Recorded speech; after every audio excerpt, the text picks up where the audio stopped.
আজকে দুনিয়াতে আমরা এই দুনিয়াতে খালিকে কায়নাত তিনি আমাদেরকে পাঠিয়েছেন কিসের জন্য? কোরআনের মধ্যে তিনি বলেন ওয়া খালাকতুল জিন্না ওয়াল ইনসা ইল্লা লিয়াবুদুন। আমি মানব জাতিকে পাঠিয়েছি আমার ইবাদত বندگی করার জন্য। মানুষ ও জিন জাতিকে পাঠিয়েছি কিসের জন্য? আমার ইবাদত বندگی করার জন্য। কিন্তু আজকে আমরা মুসলমান পুরুষে এসেছি আল্লাহ পাকের মেহবুব বান্দা, তারা পুরুষে এসেছি দেখা যায় আমরা ইবাদত বندگی করতে অনেক লোক নামাজ পড়ে, অনেক লোক নামাজ পড়ে না। তো যাই হোক, মূল বিষয় হচ্ছে আমি আমার এই আয়াতের উপরে কয়েকটি কথা বলে আমি আমার বক্তব্য শেষ করব। ঘটনা হচ্ছে যে মুলকে আরব দেশে একজন বাদশা তিনি রাজত্ব করতেন।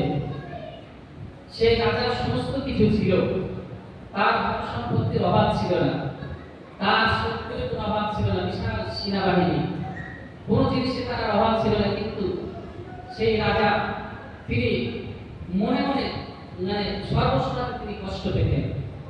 কিছু না কিছু তার মধ্যে যেন কমে আছে, এরকম চিন্তা ভাবনা করতে করতে একদিন তিনি হয়েছে কি তারা রাজ্যে তারা দেশে ঘুরে পাঠিয়ে পিটিয়েছে যে আজকে আমি তোমাদের আমার সমস্ত প্রজাদের মাঝে আমার মনের যে বেদনা, আমার মনের যে আশা আকাঙ্ক্ষা, আমি সেই মানুষের মধ্যে আমার প্রজাদের মধ্যে আমি পেশ করতে চাই। আমার মনেতে কয়েকটি প্রশ্ন আছে, সেই প্রশ্ন আমি সেই আমার দেশের মানুষের সামনে পেশ করতে চাই। সেই রাজা যখন ঘোষণা দিলেন, সমস্ত রাজ্যের মানুষ একত্রিত হলেন। হওয়ার পরে বাদশা তিনি সিংহাসনেতে বসলেন। বসার পরে তিনি তার সমস্ত প্রজাদের এবং তার দরবারে যে আলেম ওলামা, বিজ্ঞ আলেম ওলামা যারা ছিলেন এবং তার মন্ত্রী, সেই দরবারে উপস্থিত সমস্ত এলাকার মানুষ তারা হাজির হয়েছে। ঠিক সেই সময় রাজা তিনি সিংহাসনে বসে তিনি বলছে, আমার প্রজারা, আমার সেনাবাহিনীরা আমার মনেতে কয়েকটি প্রশ্ন আমাকে ভালোভাবে ঘুমাতে দেয় না।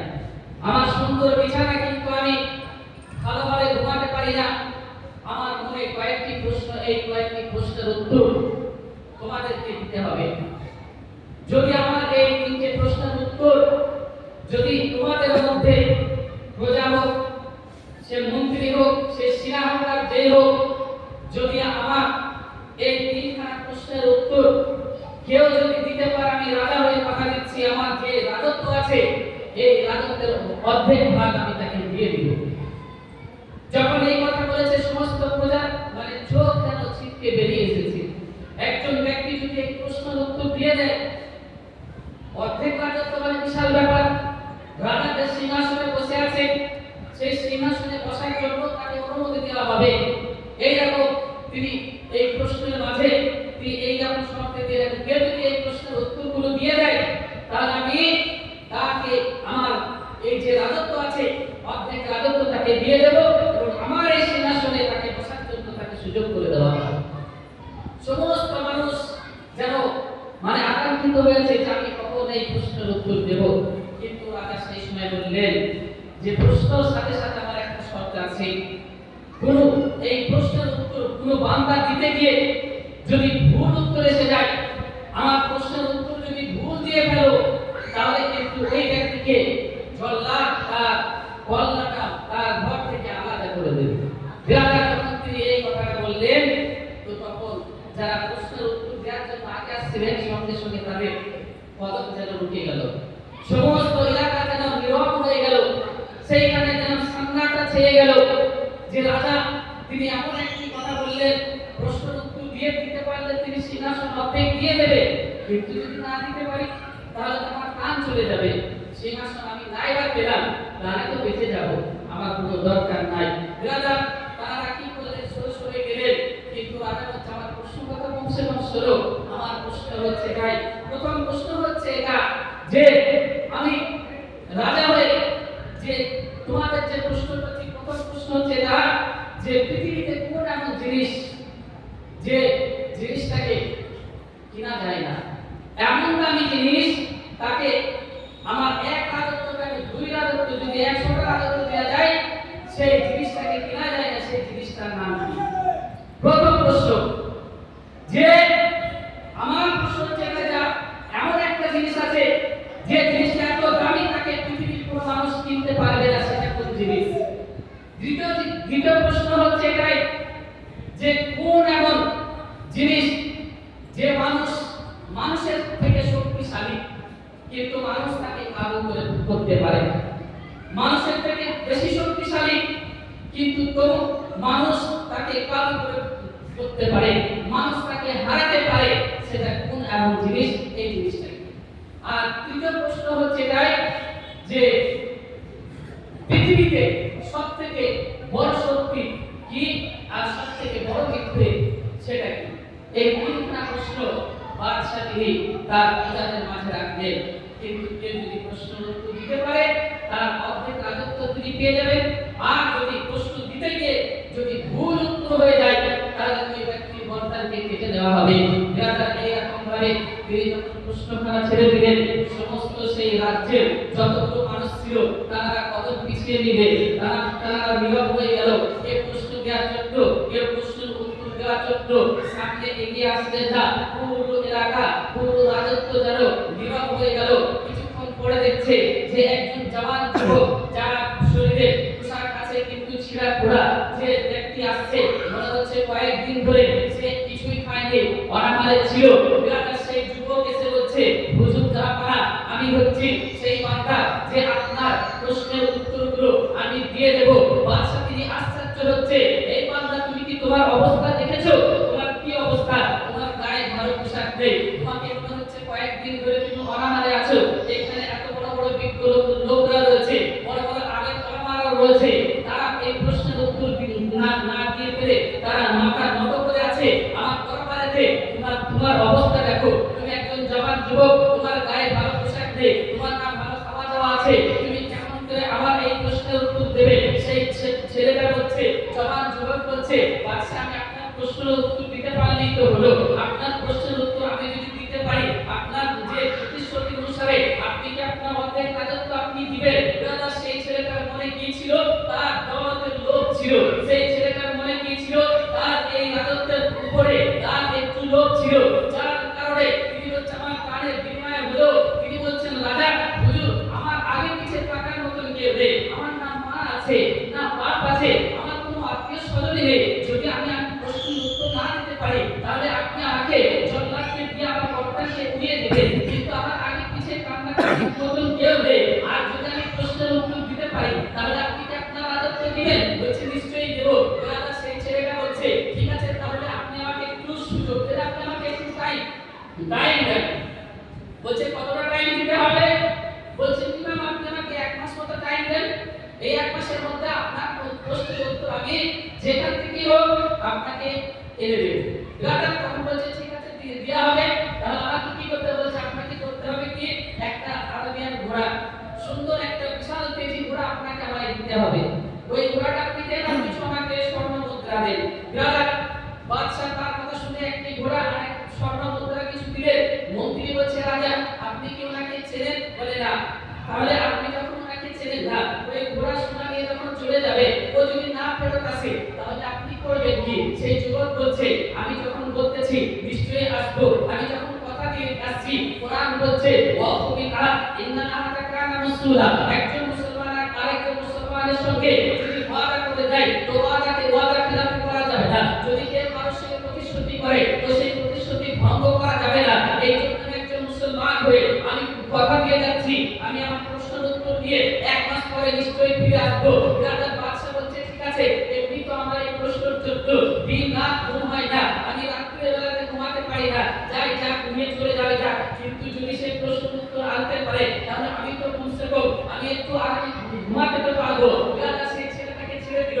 তিনি ঘোড়া নিয়ে ছুটতে ছুটতে বিভিন্ন দেশ বিদেশে ঘুরে বেড়াচ্ছে, ভালো ভালো মানুষের কাছে গিয়ে বলছে এই প্রশ্নগুলো, কিন্তু তারা প্রশ্নকে উত্তর দিতে পারছে না। আর একটা দেশে গেলেন, সেইখানে গিয়ে বড় বড় বিজ্ঞ ব্যক্তিদেরকে বলছে এই তিনটা প্রশ্ন দিচ্ছে, এই প্রশ্নের উত্তরগুলো আপনারা কি জানেন? বলে আমরা জানি না। এইরকম করে ঘুরতে ঘুরতে যখন 20 দিন হয়ে গেছে, 20 দিনের মাথায় একটা প্রশ্নের উত্তর তিনি জোগাড় করতে পারেননি। অবশেষে আরবের জমিনে যে সাহারা, না সেখানে কোনো গাছপালা আছে না আছে রাজা ছেলেটা সেই মানে যে মরুভূমি ছিল সেই মরুভূমির দিকে নিজের ঘোড়ার লাগামকে তিনি ওই দিকে দিক করেছে আর নিজের ঘোড়াকে তিনি ছুটেছে ছুটতে ছুটতে যেখানে কোনো না পানি আছে না খাবার আছে খাবার ছাড়াই সে একদম আপনার অনাহারের কারণে তার শরীর কমজোর হয়ে গেছে পেয়াসার কারণে সে যেন ছটফট করতেছে কিন্তু গিয়ে দেখতেছে অনেক দূর যাওয়ার পরে বহু দূর যাওয়ার পরে সেই সেই মরুভূমি এলাকাতে দেখছে একটা কুঁড়ে ঘর আছে সেই কুঁড়ে ঘরে কাউকে তিনি দেখতে পাচ্ছে না ছুটতে ছুটতে তার মনে একটা আশা জাগলো যে মনে হয়তো এখানে কেউ না কেউ আছে বিরাদার সেই ছেলেটা সেই কুঁড়ে ঘরে দেখে তার ঘোড়ার লাগামখানাকে তিনি করলেন সেদিকে ছোটালেন ছুটতে ছুটতে ছুটতে সেইখানে পৌঁছে গেলেন যাওয়ার পরে দেখছে যে ওইখানে একজন ব্যক্তি একজন বুজুর্গ ব্যক্তি তিনি সেইখানে বসে আছে আশ্চর্য বিষয় হচ্ছে সেইখানে বুজুর্গ ব্যক্তি বসে আছে তার সাথে একটা কুকুর আছে সেই কুকুরটা আছে এমনি ভাবে নাই ওই বুজুর্গ ব্যক্তি ওই বৃদ্ধ ব্যক্তি তিনি সেইখানে সেই ঝোপড়িতে একটা পাত্রেতে খাবার খাচ্ছিলেন আর সেই পাত্রেতে সেই বুজুর্গ ব্যক্তি যে পাত্রেতে খাবার খাচ্ছিলেন সেই পাত্রে খাবার কুকুরও খাচ্ছিল ওই ব্যক্তি যখন দেখতেছে এই ছেলেটা যুবক এসে দেখতেছে একই পাত্রেতে কুকুর খাচ্ছে আবার মাংস খাচ্ছে তারা এর একটা ঘৃণা এসে গেছে একটা অহংকার একজন মানুষ একজন বৃদ্ধ মানুষ একজন বুজুর্গ ব্যক্তি সেই কুকুরের সঙ্গে কুকুরের খাবার কেমন করে খাওয়া যায় তার মনে এরকম একটা অহংকার একটা ঘৃণা মতো এসেছে সেই ঘৃণাকে তিনি মনে করে রেখেছে তখন চিন্তা ভাবনা করছে যে আমি কার কাছে প্রশ্ন করব যিনি কুকুরের সঙ্গে খাবার খাচ্ছে তিনি এই প্রশ্ন উত্তর কেমন করে দেবে এবার ওই বাচ্চাটা মনে মনে জবান যুবক মনে মনে চিন্তা করতে করতে তিনি ঘোড়া লাগামটা যেমনি দিয়ে গেছেন বলছে না পালিয়ে যায়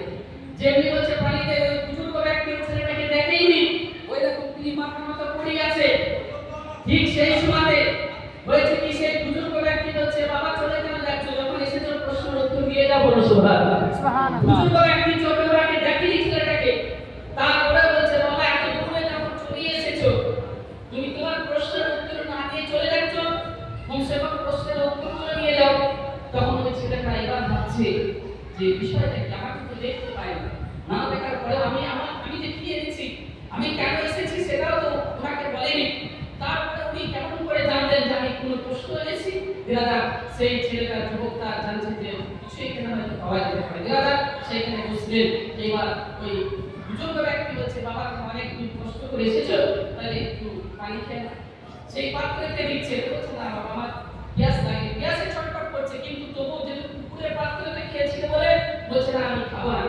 আমার গ্যাস লাগেনি আমার আমি ঠিকই আছে তো বলে ঠিক আছে তাহলে বসো বলছে বলো তুমি কেন এখানে এসেছো তখন তিনি বলছেন যে আমি কুড়িটি দিন ধরে 3খানা প্রশ্ন নিয়ে ঘুরে বেড়াচ্ছি কিন্তু এই 3খানা প্রশ্ন আমি কারোর কাছ থেকে পাই নাই তখন সেই বুজুর্গ ব্যক্তি বললেন ঠিক আছে তোমার প্রশ্নগুলো বলো তখন তিনি বললেন 3খানা প্রশ্ন করলেন সেই প্রশ্ন উত্তর তিনি সেই বুজুর্গ ব্যক্তি একটু হাসি বলে ছোট্ট ছোট্ট এই প্রশ্নগুলো নিয়ে তিনি চিন্তা করছেন কোথায় পারি না এতটা দিন তিনি ঘুরে বেড়ালেন দেশ বিদেশে কোন লোক এই প্রশ্ন উত্তর দিতে পারেনি কিন্তু সেই বুজুর্গ ব্যক্তি প্রশ্ন আমার কাছে কিছুই নাই কোনো ব্যাপার নেই তোমাকে প্রশ্ন উত্তর দেব কিন্তু কথা হচ্ছে আমি তোমার দুটো প্রশ্নের উত্তর এমনিতেই দেব আর 3খানা প্রশ্ন উত্তর লাস্টটা যে প্রশ্ন উত্তর হবে এর জন্য তোমাকে আমাকে কিমত দিতে হবে আমাকে কিছু দিতে হবে তবে আমি তোমার 3খানা প্রশ্ন উত্তর মানে লাস্টের প্রশ্ন উত্তরটা তবে আমি দেব বলছে ঠিক আছে বাবা আপনি বলেন তো আমি যখন দাদার কাছে 3খানা প্রশ্ন নিয়ে যাব তিনি আমাকে অর্ধেক সালতানাত দিয়ে দিবেন আর অর্ধেক রাজত্ব আমাকে দিয়ে দেবেন আপনার যতটা সোনা দেওয়ার দরকার হয় আপনাকে আমি ততটাই দিয়ে দেবো কোনো সমস্যা নেই আপনি কমসে কম সেই প্রশ্নের উত্তরটা আপনি আমাকে বলেন দাদা তখন সেই বুজুর্গ ব্যক্তি কি করলেন প্রশ্নের উত্তর বলে দিলেন যে প্রথম প্রশ্ন হচ্ছে কি প্রথম প্রশ্ন হচ্ছে যে কোন এমন জিনিস যে বিশাল দামি তাকে কেনার মতো আমাদের ক্ষমতায় সেটা হচ্ছে কি সময় ওয়াট টাইম যদি একজন মানুষ বা পৃথিবীতে যদি একটা ঘড়ির কাঁটা যদি 1 সেকেন্ড বেরিয়ে যায় 1 মিনিট যদি চলে যায় পৃথিবীর কোনো মানুষ সেই সময়টাকে আর ফিরে নিয়ে আসতে পারবে না এই হচ্ছে সময় বলছে এমন সহজ প্রশ্নের উত্তর আর এত গেহরা এত সহজ প্রশ্নের উত্তর আর এত গেহরা কেউ করতে পারবো না বলছে হ্যাঁ সময় এমন একটা জিনিস যাকে পৃথিবীর কোনো রাজা বাদশা কিনতে পারে না একবার যদি চলে যায় সেই টাইমকে দুনিয়ার ধন সম্পত্তি দিয়ে তাকে আর কেনা যায় না, সেটা হচ্ছে টাইম। আর দ্বিতীয় প্রশ্ন হচ্ছে কি, দ্বিতীয় প্রশ্ন হচ্ছে যে মানুষের থেকে শক্তিশালী, মানুষের থেকে শক্তিশালী কিন্তু তবু মানুষ তাকে কি করে, কাবু করে নেয়, মানুষ তাকে পরাজয় করে ফেলে। সেটা হচ্ছে কি মানুষের নফস। মানুষের নফসকে যদি যেহেতু মানুষের থেকে শক্তিশালী, মানুষের নফসকে সর্বসময় চায় আমি খারাপ কাজ করব, আমি অমুক কাজ করব, সেই নফসের সঙ্গে যে লড়াই করে জিততে পারবে তারা হচ্ছে মহান ব্যক্তিত্ব। ওই নফসের সঙ্গে সাধারণ মানুষ নাই, এলিবেলি মানুষ নাই, যারা আল্লাহ পাকের মেহবুব বান্দা, তারা সেই নফসের সঙ্গে যুদ্ধ করে তারা জয়লাভ করতে পারে। এটা হচ্ছে দ্বিতীয় প্রশ্ন উত্তর। দাদা হচ্ছে দ্বিতীয় প্রশ্ন উত্তর আমি দিয়ে দিলাম, তুমি এখন চলে যাও, তুমি এখন চলে যাও। চলে যাওয়ার পরে বাদশাহ দরবারে এখানে প্রশ্ন উত্তর দাও, যখন তোমার 2 দিন বাকি থাকবে আমার কাছে আসবে, আমি লাস্ট প্রশ্ন উত্তর তোমাকে দেব, কিন্তু এর জন্য তোমাকে ধন সম্পত্তি দিতে হবে। তখন সেই ছেলেটা বলছে যে আমি তো অনেক কিছুই পাবো, তোমাকে দেবো, হিরে মণি মুক্তা যা কিছু দিই। সেই বুজুর্গ ব্যক্তি বলছে যে না, আমার দুনিয়ার কোনো সম্পত্তি চাই না, আমার কোনো দুনিয়ার কোনো দৌলত চাই না। বলছে তাহলে কি? বলছে যখন আসবে আমি তোমার কাছ থেকে ছেড়ে দেবো। দাদা তখন সেই দরবারে, রাজার দরবারে 2 দিন হয়ে গেল, সেই যুবক ফিরে আসে নাই, যুবক আসে নাই। মন্ত্রী বলছে হুজুর আপনাকে বলেছিলাম না ও আসবে না, তাই আপনি ফালতু একটি সুন্দর ঘোড়া দিয়ে দিলেন, চলে গেল। আপনি কিছু স্বপ্ন দিয়েছেন, সেটাও চলে গেল।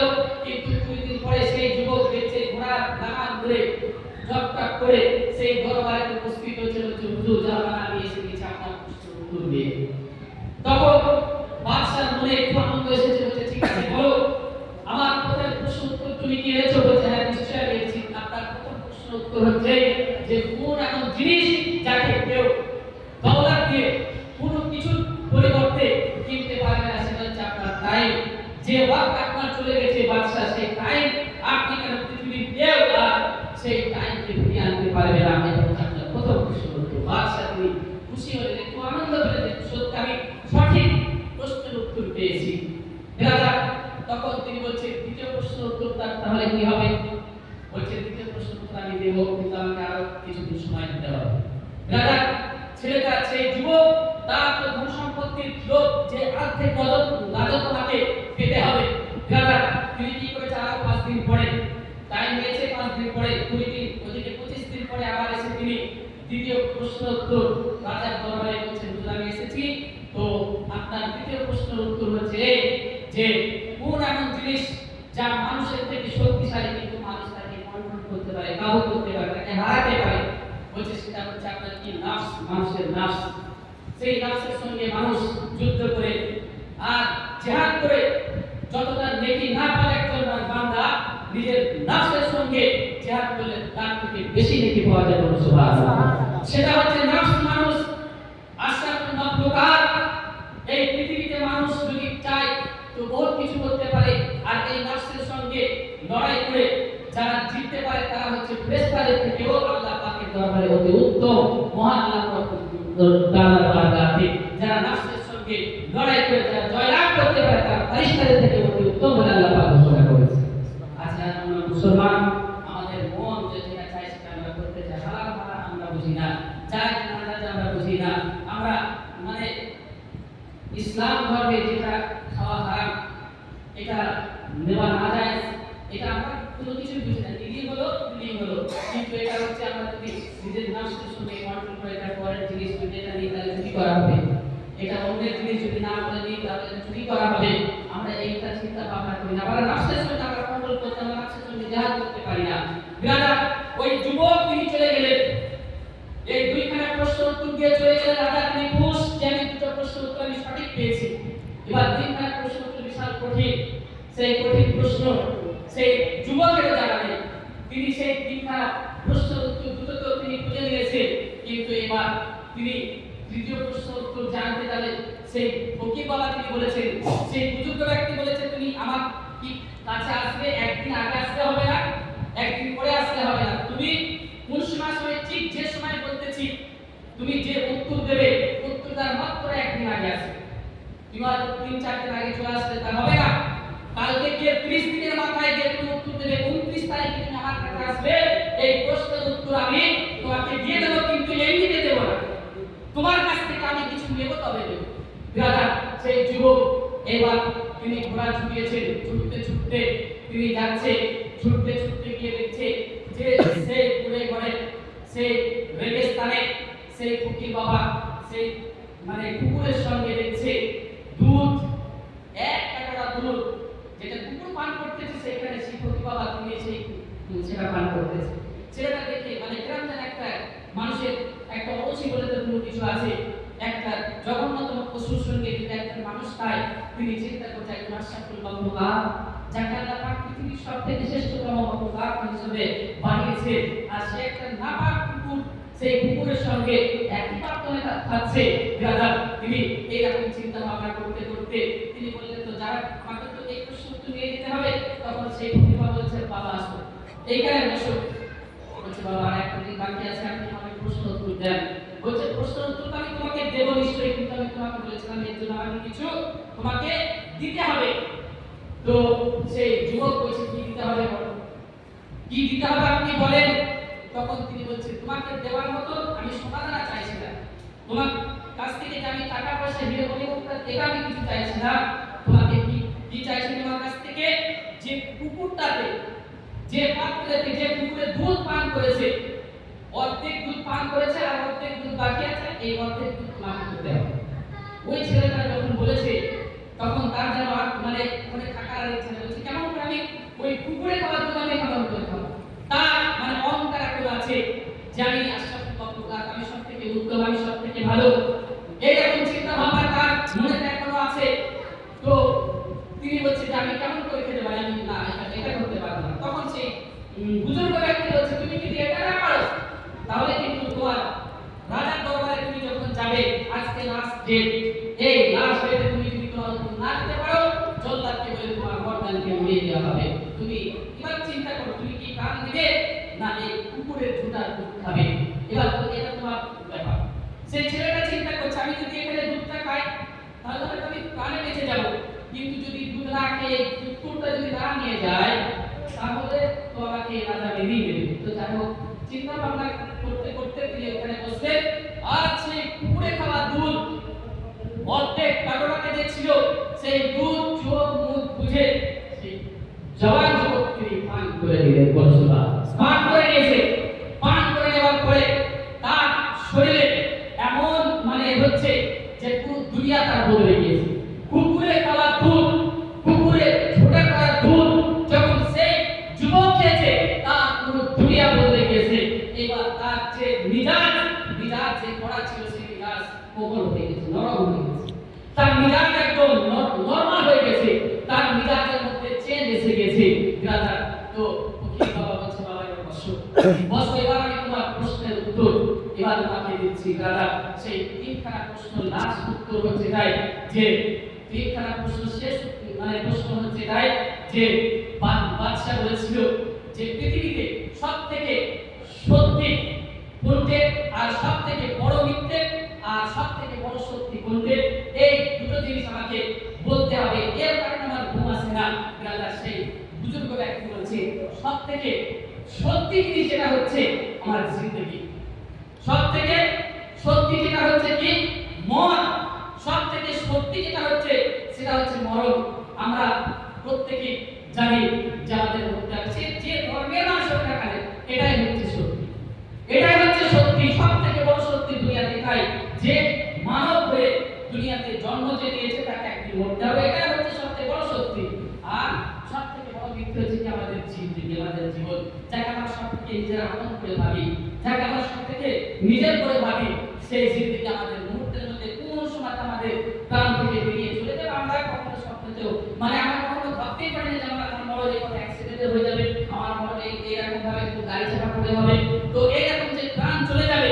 আমরা কখনো ভাবি যে সুন্দর প্রাসাদ তৈরি করি যেখানে আমরা বহুদিন ধরে থাকবো, এরকম চিন্তা ভাবনা করি যে আমরা এখান থেকে কখনো যাবো না, এরকম করতে করতে হট করে আমরা একদিন বড় হয়ে গেল। এইটা সবথেকে হচ্ছে ধোঁকা, আমাদের জিন্দেগি সবথেকে মানে বড় মানে মিথ্যে হচ্ছে এটাই, যা আমরা দুনিয়াতে আছি যে কোনো মুহূর্তে মরে যাবো, এটা সবথেকে বড় মিথ্যে।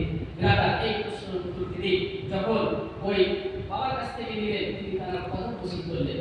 তারা কদম খুশি করার পরে তারা যেহেতু দুনিয়া বদলে গেছে, এই প্রশ্নের উত্তর তিনি নিয়ে এবার রাজার দরবারে আসছে। আর সেই লাস্ট টাইম, একদম 30 তারিখের শেষ টাইম, শেষ মুহূর্তে পৌঁছে গেছে। মুক্তিটা বলছে, হুজুর আপনাকে বলেছিলাম এই জওয়ান যুবক ফ্রড মনে হচ্ছে, যে কোনো মুহূর্তে আপনার জিনিস নিয়ে চলে গেছে, আপনার কাছ থেকে কত মুদ্রা নিয়ে গেছে, কত সোনা নিয়ে গেছে, কিন্তু দেখেন আর কয়েক সেকেন্ড বাকি আছে, কয়েক মিনিট বাকি আছে, সূর্য ডুবে যাবে, 30 তারিখ শেষ হয়ে যাবে, আপনার প্রশ্ন উত্তর সে আনতে পারবে না। রাজা জল্লাদকে হুকুম দেওয়া হোক, সেনাবাহিনীকে হুকুম দেওয়া হোক, কোথায় আছে তাকে বার করে তার গর্দানকে উড়িয়ে দেওয়া হোক। জওয়ান যুবক তিনি চিনতে বলছে, খবরদার সাবধান হয়ে যাও, আমি চলে এসেছি, আপনার জবাব নিয়ে আমি চলে এসেছি। জবাবনা হুজুর আপনার জবাব নিয়ে আমি হাজির হয়ে গেছি।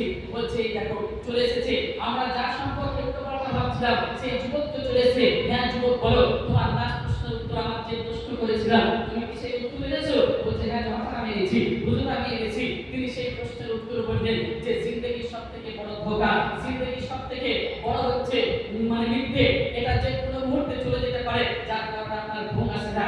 আর সবথেকে বড় সত্যি হচ্ছে এটাই যে আজকে আপনি আছেন, কালকে মরে যাবেন। সবথেকে বড় সত্য হচ্ছে এটাই যে আমরা দুনিয়াতে এসেছি একদিন, আবার মরে যাব। এটা হচ্ছে সবথেকে বড় সত্যি।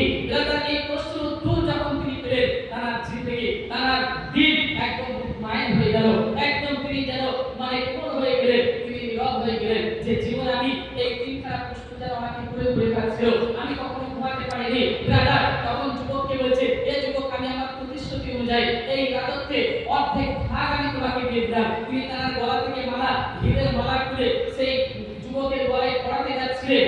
আর মন্ত্রী সেই রাজার দেশ তিনি পরাতে যাচ্ছিলেন, সেই দেশকে তিনি ঢুকে দিয়ে বলছে যে আমার এই রাজত্বের দেশ প্রয়োজন পড়বে না, আমার এই রাজত্বের কোনো ধনসম্পত্তি দরকার লাগবে না, যেহেতু আমার জিন্দেগি এমন ভাবে পরিবর্তন করে দিয়েছে একজন বুজুর্গ ব্যক্তি। এই তিনখানা প্রশ্নের মাঝে আমার জিন্দেগি পরিবর্তন হয়ে গেছে। ও বাদশা, যদি আপনি যদি আমাকে কোনো কিছু দিতেই চান, যদি আপনি আমাকে কোনো কিছু দিতেই চান, তাহলে আপনি কোনো সম্পত্তিগুলো দিয়ে ওই সমস্ত গরিবদেরকে দেন যাদের দুবেলা খাওয়া হয় না, ওই সমস্ত গরিবদেরকে দেন যাদের দুবেলা দুটো অন্ন হয় না, তাদের মধ্যে আপনি ওই ধনসম্পত্তিগুলো আপনি বন্টন করে দেন। দাদা আজকে আমার ধনসম্পত্তি চাই না।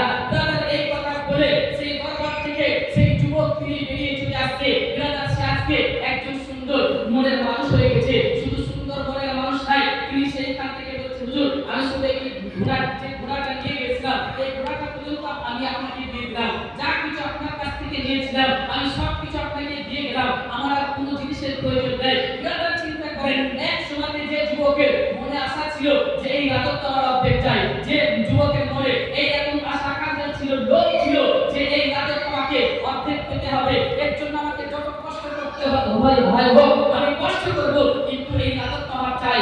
দাদা এরকম চিন্তা ভাবনা নিয়ে বেরিয়েছিলেন, কিন্তু আল্লাহ পাকের নেক বান্দা, আল্লাহ পাকের নেক বুজুর্গ ব্যক্তি, তার অন্তরে এমন ভাবে সুন্দর মোহর মেরে দিয়েছে, যার মোহর মারার কারণে তার অন্তরকে এমন ভাবে তিনি ধুয়ে দিয়েছে, তার দুনিয়ার কোনো ধনসম্পত্তির পথে মধ্যে তার কোনো লোভ লালসা নেই, তার রাজত্বের মধ্যে কোনো লোভ লালসা নেই। তার একটাই চিন্তাধারা যে দুনিয়াতে আল্লাহ পাক আমাদেরকে পাঠিয়েছে তার ইবাদত বন্দেগী করার জন্য। আমি চাই সেই বুজুর্গ ব্যক্তির কদম খুশি করতে চাই, তার জিন্দেগি সারা জিন্দেগি তারা আমি খিদমত করতে চাই। তার সেই যুবক তিনি ছুটতে ছুটতে সেই রেলের দিকে, রেগিস্তানের দিকে তিনি আজকে ঘোড়া নিয়ে নাই, পায়ে হেঁটে তিনি ছুটতেছে। ছুটতে ছুটতে যখন অনেকটা দূর চলে গেছে, ক্লান্ত হয়ে গেছে, ঘুমিয়ে পড়েছে, স্বপ্নের মধ্যে সেই বুজুর্গ ব্যক্তি এসেছে, বেটা তুমি আমার হাতখানা ধরো, তুমি অনেক কষ্টের মধ্যে আছো, তুমি তোমার শরীর এমন ক্লান্ত হয়ে গেছে, তুমি আর উঠতে পারছো না, ওঠো। এইরকম স্বপ্নের মাধ্যমে সেই বুজুর্গ ব্যক্তিকে এই যুবক দেখতেছে। দেখতে দেখতে যখন হাতখানা ধরে তিনি উঠালেন, চোখ যখন খুলে গেল, কিন্তু তিনি অদৃশ্য হয়ে গেলেন, তিনি আর খুঁজে পেলেন না। আবার তিনি ঘুম থেকে উঠে ছুটতে ছুটতে যেখানে সেই কুড়ে ছিল, যে রেগিস্তানের মাঝে যে একটা ঝোপড়ি ছিল, সেই ঝোপড়ি সেইখানে গিয়ে দেখছে কিছুই নেই, মনে হচ্ছে যেখানে কোনো কিছুই ছিল না। যে তিনবার এসেছিল, দুইবার এসেছিল, এসে যে একটা ঝোপড়ি দেখেছিল, কিন্তু তার কোনো নিশানি পর্যন্ত নেই। দাদা সেই ছেলেটা ভাবতেছে যে এটা কি আমার মনের আবেগ, এটা কি আমার মনের আত্মা, নাকি আমার এটা ভাবনা। দাদা চিন্তা ভাবনা করতে করতে সেই রেগিস্তানের মধ্যে সেই ব্যক্তি, সেই যুবক আজকে সাধারণ যুবক নেই, সে আল্লাহ পাকের প্রেমিক হয়ে গেছে, আল্লাহ পাকের